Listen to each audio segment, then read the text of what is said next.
माननीय राष्ट्रपति जी के प्रति हम सबके भावों की अभिव्यक्ति करने वाला एक सम्मान पत्र मैं अब आपके समक्ष पढ़ना चाहता हूं।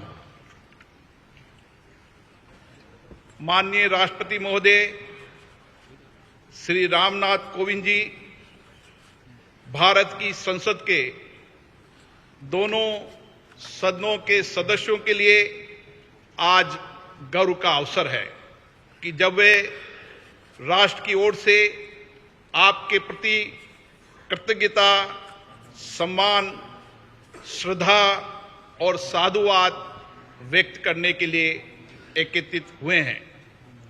भारत गणराज्य के राष्ट्रपति के रूप में 5 वर्ष के कार्यकाल के दौरान आपने इस सर्वोच्च पद की गरिमा और शालीनता को नव उत्कर्ष प्रदान किया है।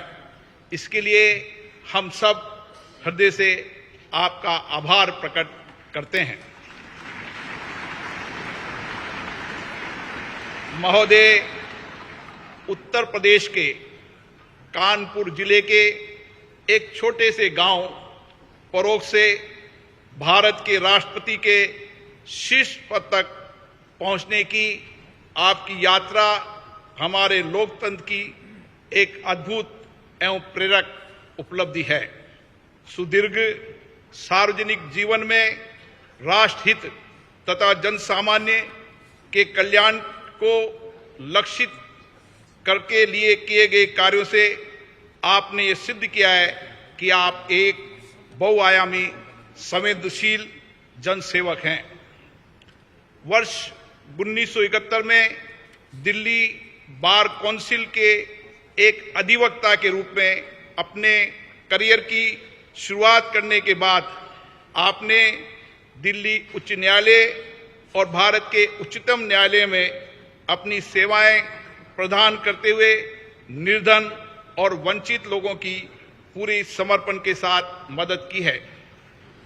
उसके उपरांत राज्यसभा के सदस्य के रूप में अपने 2 कार्यकालों के दौरान आपने संसदीय समिति के सदस्य के रूप में तथा राज्यसभा की आवास समिति के सभापति के पद पर रहते हुए देश को अपना महत्वपूर्ण योगदान दिया है।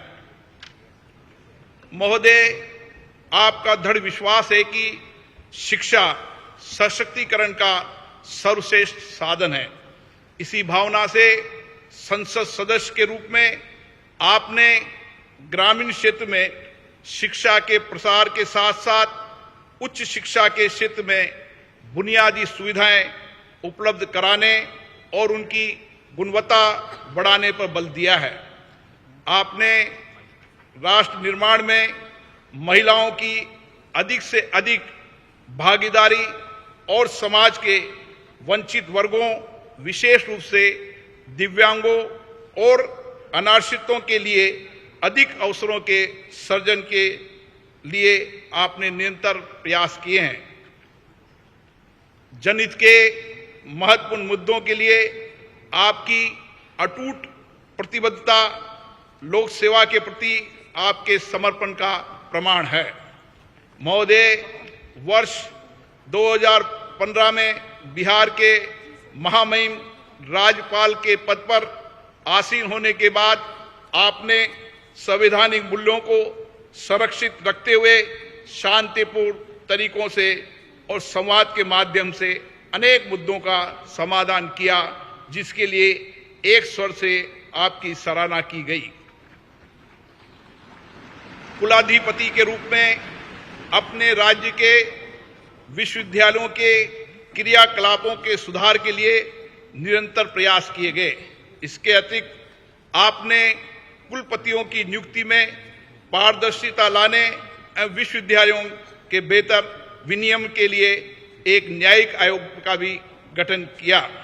महोदय, जब आपको वर्ष 2017 में भारत गणराज्य के 14वें राष्ट्रपति के रूप में भारत के राष्ट्र अध्यक्ष का दायित्व मिला, तो आपने अपने पद की अपेक्षाओं एवं चुनौतियों को गरिमा एवं विनम्रता से स्वीकारते हुए पदभार को ग्रहण किया।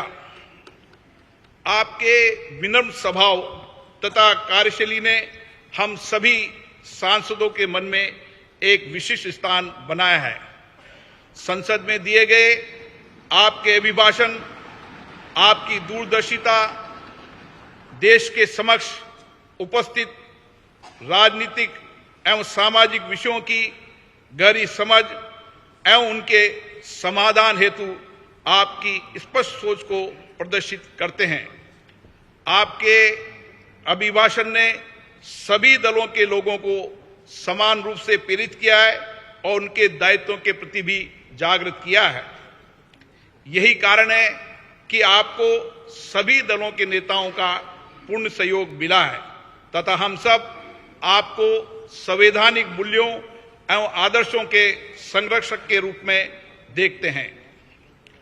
हमें स्मरण है कि पद ग्रहण करने के बाद जब आप पहली बार अपनी जन्मस्थली गए थे तब आपने भाव विभोर होकर वहां की धरती को नमन किया था तथा कानपुर की अपने शिक्षण संस्थान में आपने मंच से नीचे उतरकर शिक्षकों का चरण स्पर्श किया था।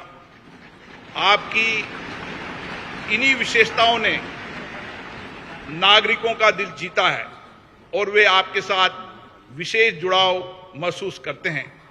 महोदय, राष्ट्रपति के रूप में आपके कार्यकाल को अनेक मधुर और स्मरणीय पलों के कारण सदैव याद रखा जाएगा। स्वतंत्रता दिवस पर राष्ट्रपति भवन में आयोजित उस एट होम रिसेप्शन को आज भी याद किया जाता है जिसमें आपने असंख्य लोगों का जीवन बचाने वाले कोरोना योद्धाओं को सम्मानित करने के लिए उन्हें मुख्य अतिथि के रूप में आमंत्रित किया था। भारतीय सेना के सुप्रीम कमांडर के रूप में मई 2018 में सियाचिन में सबसे ऊंचाई पर स्थित युद्ध क्षेत्र कुमार पोस्ट में तैनात सैनिकों से आपकी ऐतिहासिक मुलाकात, पीएम केयर्स निधि में 1 माह के वेतन का दान करने का आपका अनुकरणीय योगदान, कोविड-19 के विरुद्ध संघर्ष के दौरान अधिक धनराशि उपलब्ध कराने के लिए मित्रता के उपायों के साथ 1 वर्ष के लिए अपने वेतन के 30% भाग का परित्याग करना, ऐसे कई उदाहरण हैं जो देश की सामूहिक चेतना में स्थायी रूप से अंकित रहेंगे। भारतीय संविधान के सिद्धांतों का अक्षरशः पालन, राजनीति निष्पक्षता के लिए आपकी प्रतिबद्धता और राष्ट्रपति भवन को आम नागरिकों के लिए सुलभ बनाने जैसे आपके अनुकरणीय कार्य आने वाली पीढ़ियों को सदैव प्रेरित करते रहेंगे। महोदय, आज जब राष्ट्र अपनी स्वतंत्रता के 75वें वर्ष में है, हमारा सौभाग्य है कि हम आपके दूरदर्शी एवं अनुभवी मार्गदर्शन में अमृतकाल में प्रवेश कर रहे हैं। आप राष्ट्रपिता महात्मा गांधी, बाबा साहेब अंबेडकर, श्यामा प्रसाद मुखर्जी व पंडित दीनदयाल उपाध्याय जैसे महान नेताओं से प्रेरित रहे। आपकी सरलता, विनम्रता तथा परहित को स्वहित से अधिक महत्व देने के स्वभाव से ये स्पष्ट है कि आपने इन महापुरुषों के विचारों और शिक्षाओं को अपने जीवन में अनुसरण किया है। हमें पूर्ण विश्वास है आपके विचार तथा आपका व्यक्तित्व वर्तमान के साथ भावी पीढ़ी के लिए भी प्रेरणा स्रोत बने रहेंगे। हम आपके स्वस्थ जीवन और दीर्घायु होने की कामना करते हैं। जय हिंद।